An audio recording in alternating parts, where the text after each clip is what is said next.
Samantala, sikreto para magtagumpay sa propesyon, ibabahagi ni GMA Network Chief Marketing Officer Lizelle Maralag sa ilang estudyante sa Ilocos Sur. Makibalita tayo live kay Gab De Luna.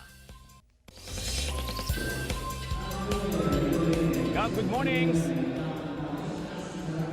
Good morning, CJ!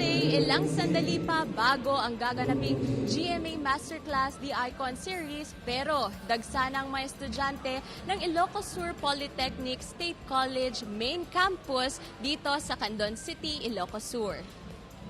Kaabang-abang ang mga pag-uusapan ngayong araw kasama ang GMA Masterclass speaker na si Ms. Lizelle G. Maralag, Chief Marketing Officer ng GMA Network. Sa first leg nito sa Divine Word College of Lawag sa Ilocos Norte kahapon, napag-usapan ang mga estratehiya sa marketing at kanyang mga karansan noong siya ay nasa kolehiyo pa.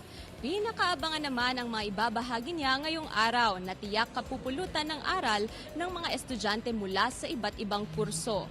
Magkakaroon din ng mensahe mula sa Senior Vice President and Head of GMA Integrated News, Regional TV and Synergy na si Mr. Oliver Victor B. Amoroso.